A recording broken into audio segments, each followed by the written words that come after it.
que se trata de un tema que vamos a abordar, para que quede en la clase, lo grabamos. Unidad 4. Un recurso renovable para la cocina en áreas con escasos o alto costo de combustibles. Introducción. Bueno, a ver, veamos cómo se puede plantear esto. Esta es una visión que tiene que alguno de ustedes puede haber ido a la Fundación Ecoandina, una visión muy práctica de la gente de Ecoandina sobre el tema de las cocinas solares, pero práctica y eficiente para el diseño sustentable de una cocina de estas características. Yo, en general, he armado esta teórica con información en donde el 90% de información es de la Fundación Ecoandina, lo advierto porque corresponde que lo diga, obviamente.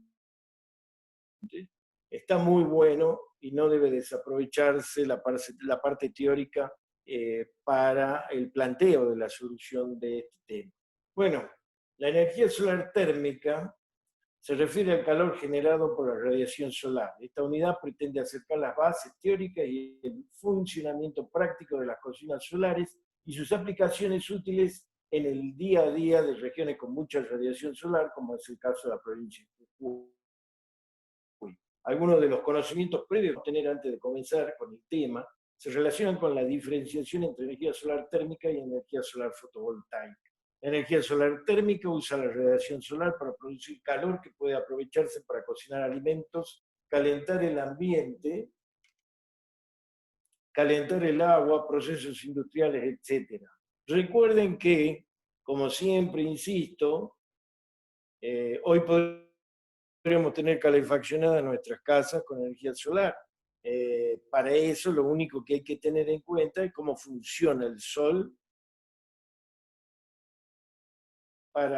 y cómo podemos hacer energía térmica, no de fotovoltaica.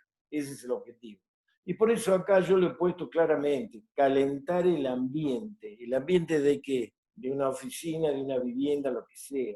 Calentar agua, procesos industriales, etc. O sea, desde lo más pequeño hasta lo más importante, hasta lo más grande, del intensivo al extensivo, de lo pequeño a lo grande. No hay una limitación en particular sobre el tema de la energía térmica. La energía solar fotovoltaica aprovecha la radiación solar para generar energía eléctrica a través, obviamente, del efecto fotovoltaico. Cuando la luz del sol, los fotones, inciden en una cara de una celda solar, genera una corriente eléctrica. Y esta electricidad generada se puede aprovechar como fuente de energía. Cuando hablamos de cocina solar, estamos hablando de un aparato que no tiene batería ni está enchufado a la red. Hablamos de un aparato que cocina simplemente con los rayos del sol. Desde tiempo inmemorable, la humanidad ha usado la energía del sol para deshidratar, preservar alimentos, inclusive cocinar. ¿A qué me refiero yo cuando digo para deshidratar, preservar alimentos e incluso cocinar? Ahora estamos estudiando el tema del incluso cocinar. Más adelante vamos a ver el tema de deshidratar. ¿Por qué yo necesito deshidratar? Porque uno de los procesos básicos y antiguos en los que el hombre, de los que hizo uso el hombre para mantener sus alimentos, fue la deshidratación. El concebido charqui en nuestra zona, por ejemplo, la carne salada, a la cual se deshidrata por efecto de la sal, pero básicamente es una deshidratación, el uso de la sal. Ahora, yo puedo deshidratar con el uso del calor solar, lo cual es algo muy interesante a tener. Entonces, ¿qué es lo que hago? Y bueno, fabrico instrumentos capaces de extraer el agua contenida en los alimentos, como ser frutas y verduras, fundamentalmente. ¿Y para qué es esto? Y bueno, porque básicamente preserva los alimentos, disminuir la cantidad de agua contenida de los alimentos. Lo que nosotros hacemos es alargar la vida útil. No significa que va a durar para siempre, pero bueno, alargamos la vida útil. Y cada fruta y verdura tiene un grado de humedad óptimo en el cual hay que dejarla para que se preserve sin perder su capacidad nutricional. Esto es más o menos un 10 a un 15% de humedad, puede ser un poco menos por ciento, pero debajo de esto ya podemos poner en riesgo las capacidades alimenticias de esas frutas y verduras si le sacamos más agua. Entonces, entre 8 y 15% de humedad es lo que normalmente uno trata de bajarle a los productos estos como ser frutas y verduras para preservar. Bien, aclarado este tema, continuemos.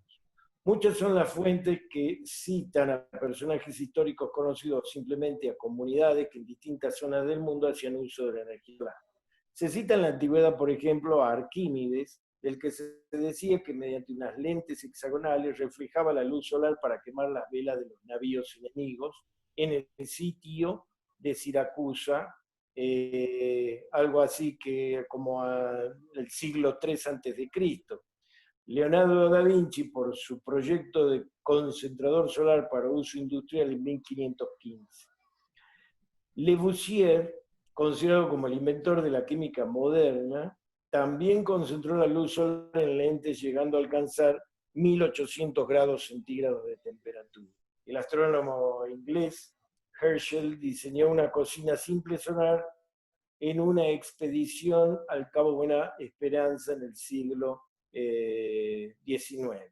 La cocina solar térmica se sirve de la radiación solar tras convertirla en energía térmica al impactar los rayos solares en un cuerpo absorbente a la radiación.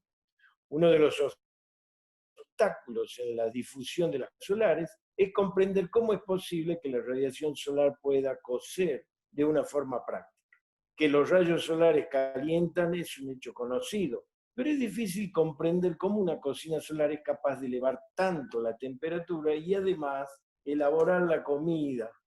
Las cocinas solares pueden lograr la cocción en muchas partes del mundo, no solo en climas desérticos o tropicales.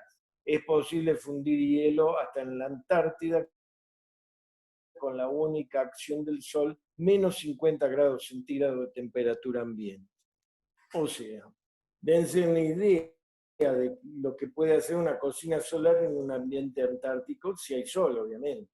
La cocina solar no contamina, no gasta combustible alguno, por lo que resulta sostenible y adecuada a los casos de pobreza energética, especialmente para regiones soleadas. Pobreza energética. ¿Dónde puede haber pobreza energética? O para entender este concepto, en general en los países no desarrollados y en los lugares en donde no hay leña, porque si yo no tengo leña, ¿de dónde voy a sacar energía? No tengo nada ni para quemar. Entonces, la puna podría ser una fuente de pobreza energética porque no hay leña, no porque la gente sea pobre, entre otras cosas.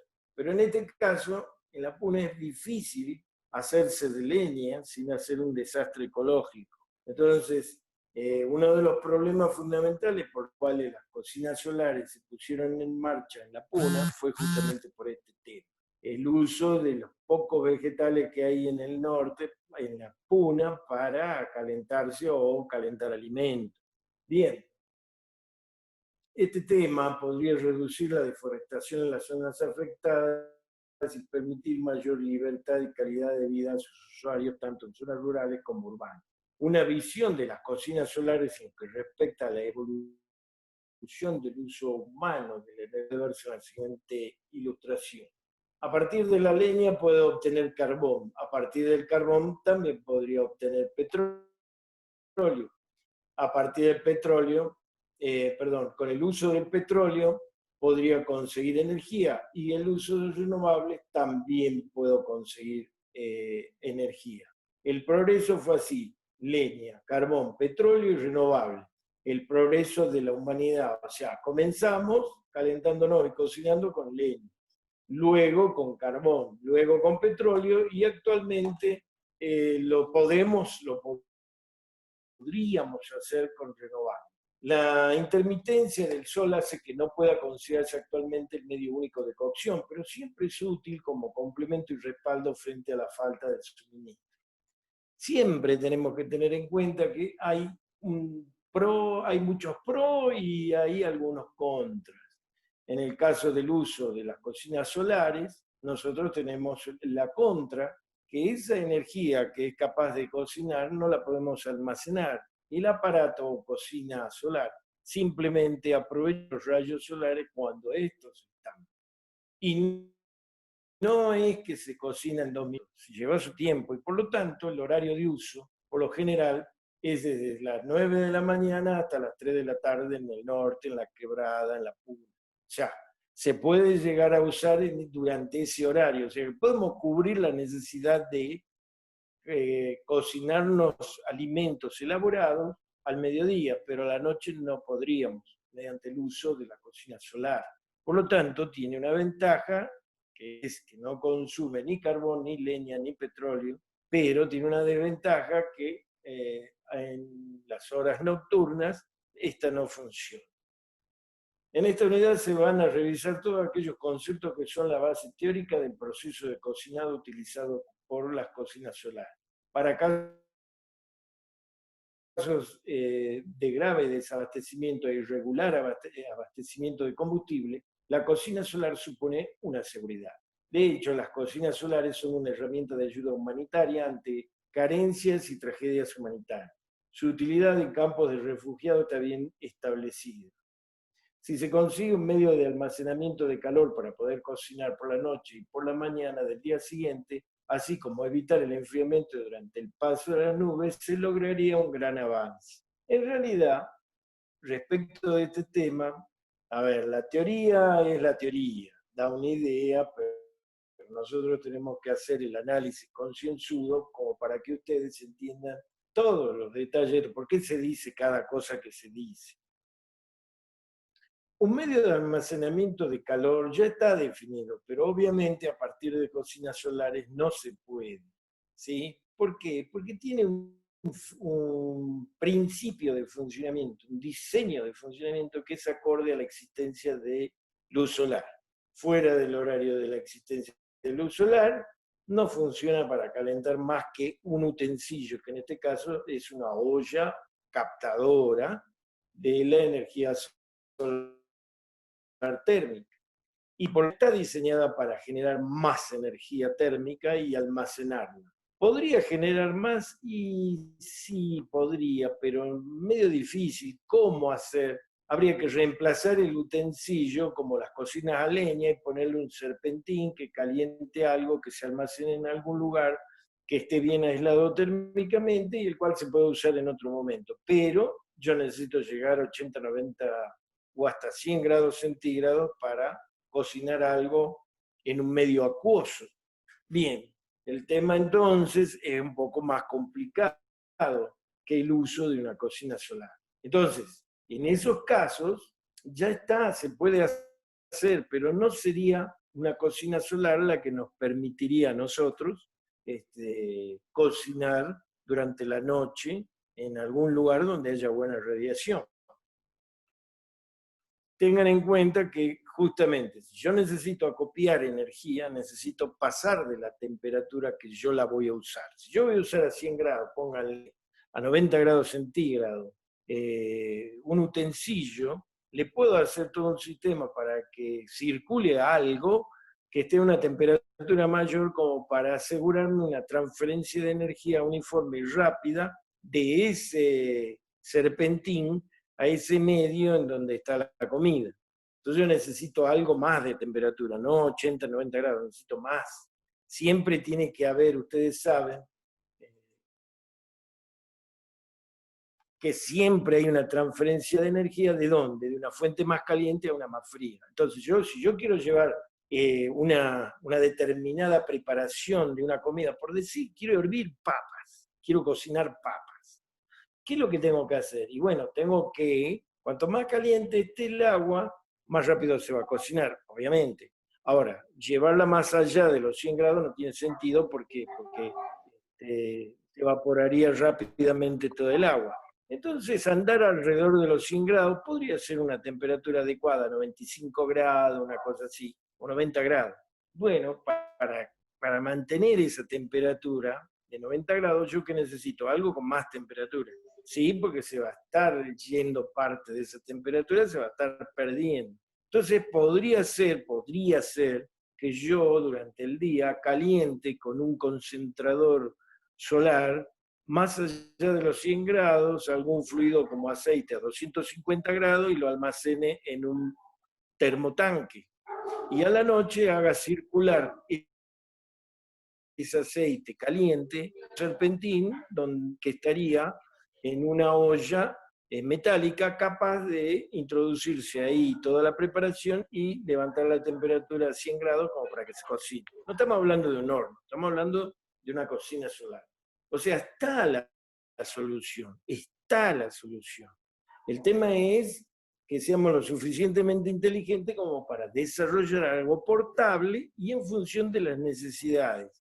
Entonces, en un campamento de esta naturaleza, qué sé yo, un lugar bien soleado, yo lo que puedo tener es por una parte, mi cocina solar y por otra parte un dispositivo de almacenamiento energético con un intercambiador de calor, que puede ser una marmita, ¿sí? Anótenlo por ahí, una marmita.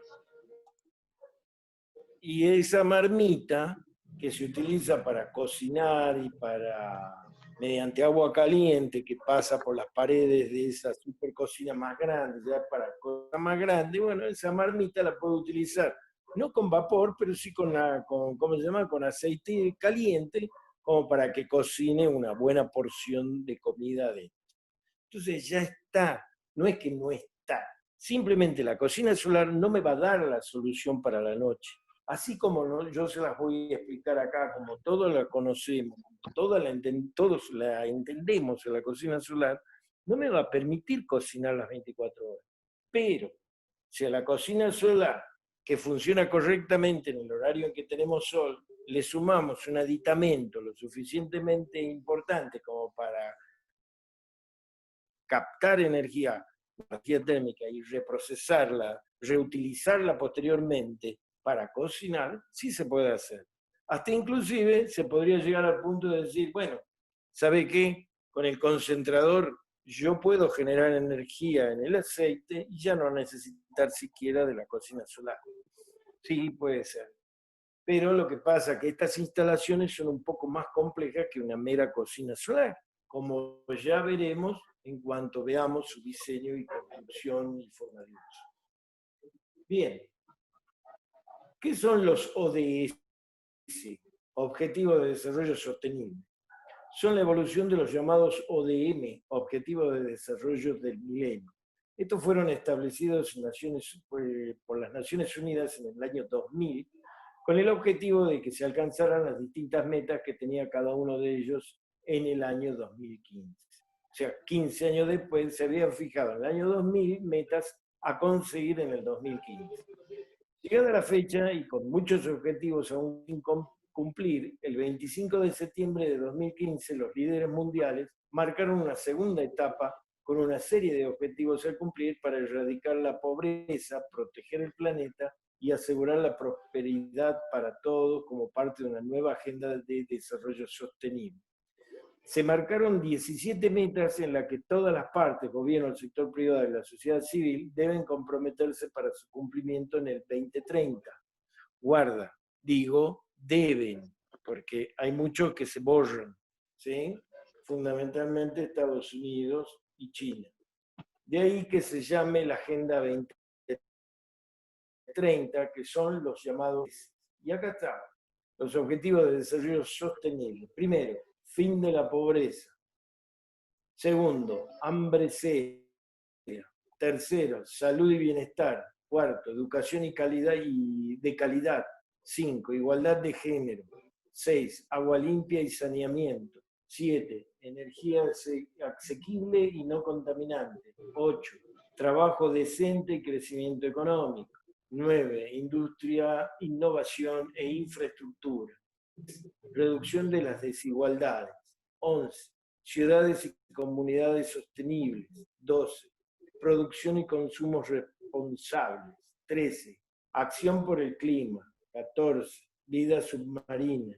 15, vida de ecosistemas terrestres. 16, paz, justicia e instituciones sólidas. 17, alianzas para lograr los objetivos.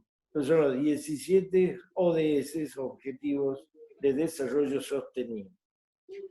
Bueno, ahora veamos qué podemos hacer o qué efecto tendría cada cosa que inventamos. Por ejemplo, ¿qué pasa con las cocinas?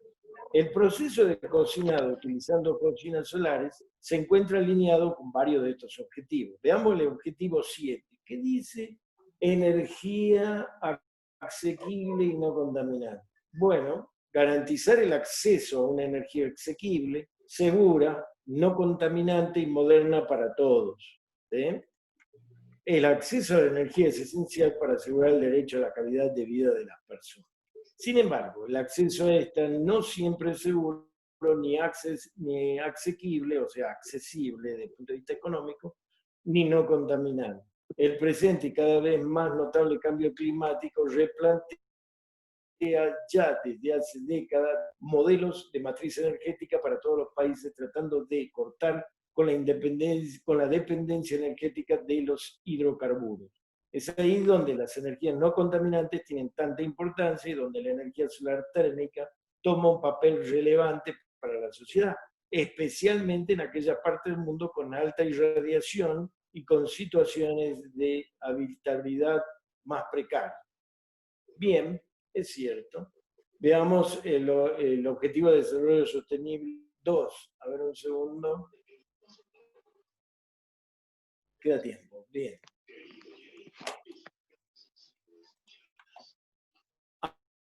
Hambre cero. Busca poner fin al hambre, lograr la seguridad alimentaria y la mejora de la nutrición y promover la agricultura sostenible.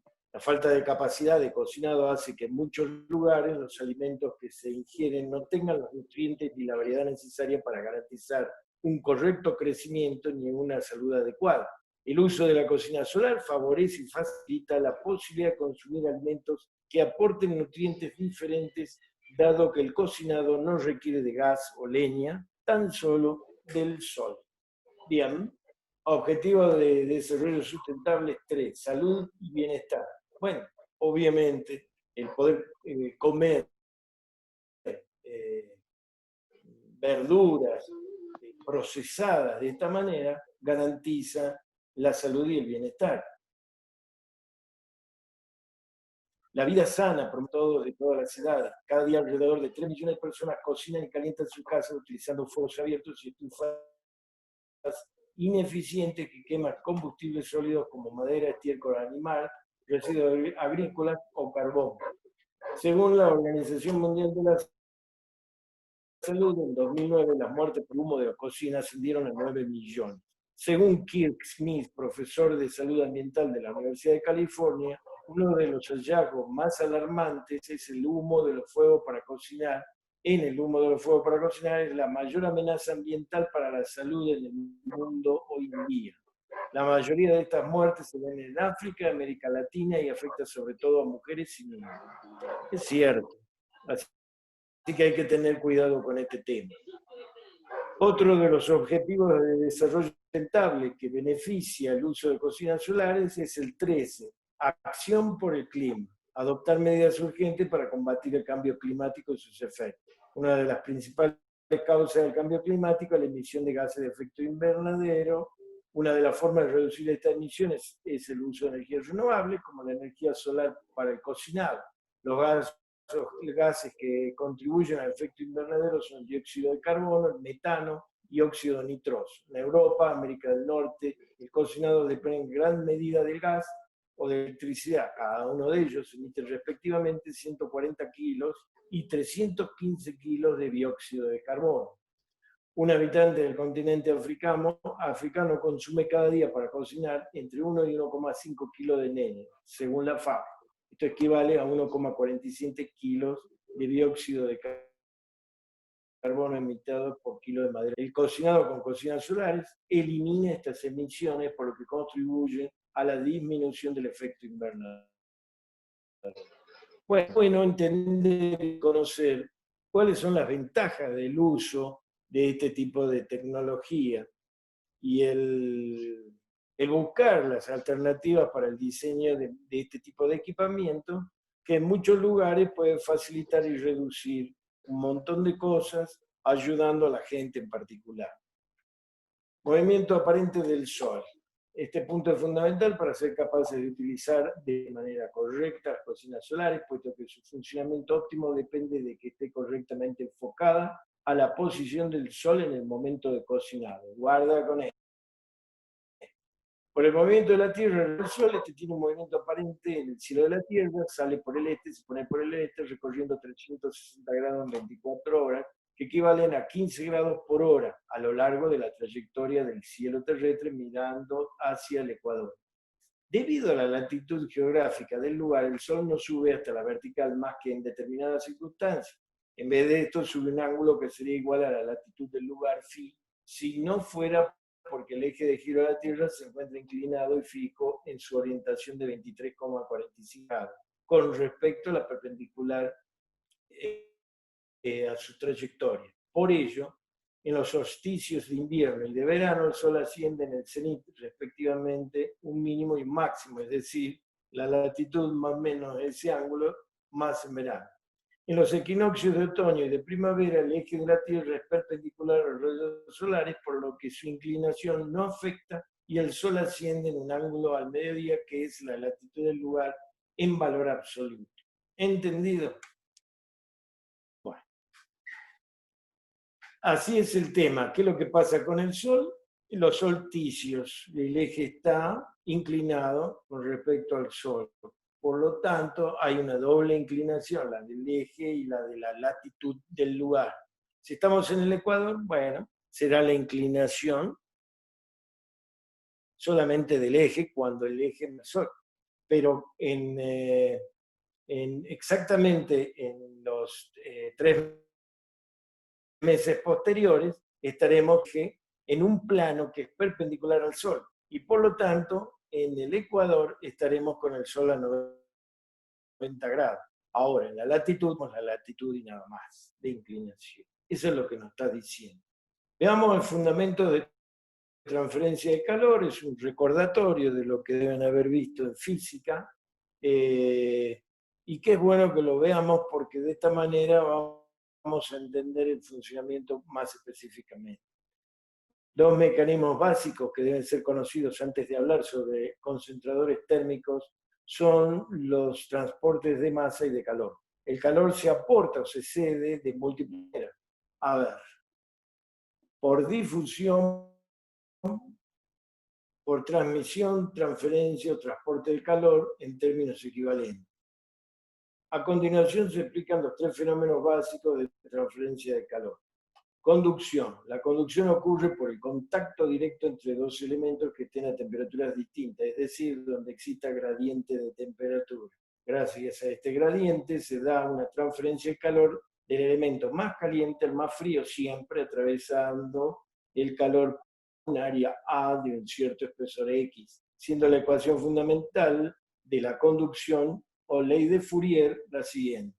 La variación de calor perpendicularmente al plano que se está estudiando en el tiempo es igual a menos un factor K por el área a través de la cual ese calor trasciende o se desplaza, multiplicada por la variación de la temperatura en función del espacio transcurrido dentro de ese material. Siendo K en watt por metro o grado Kelvin, la conductividad térmica del material por la que pasa el calor, es decir, la capacidad de un material para dejar pasar el calor, recibe el nombre de conductividad térmica. Y sus unidades son el watt, ¿sí?, por metro de espesor de pared a través del cual pasa y por grado Kelvin. Recuerden que el grado Kelvin tiene la misma graduación que el grado centígrado, pero tiene un cero mucho más abajo, en menos 273 grados centígrados. ¿Sí? A mayor K, o sea, mayor conductividad térmica, como su nombre lo indica, mejor será el paso del calor a través del material. El signo negativo indica que el calor fluye con valores de temperatura más altos o más bajos. Como ejemplo, se dan los valores de conductividad térmica para algunos materiales. Bueno, esto ya lo vimos en las teóricas pasadas, pero es un recordatorio como para que ustedes vean la aplicabilidad de la ley de Fourier en cuanto a la transferencia de energía por conductividad. Conductividad. Bien, es importante que las ollas que se utilicen sean de material que tenga una alta conductividad térmica, de modo que se asegure que las ollas conduzcan todo el calor posible del exterior al alimento que se está cocinando. Me faltaría poner desde el exterior al alimento que se está cocinando. Ahí se aplica qué, y ahí se aplica fundamentalmente, ¿por qué?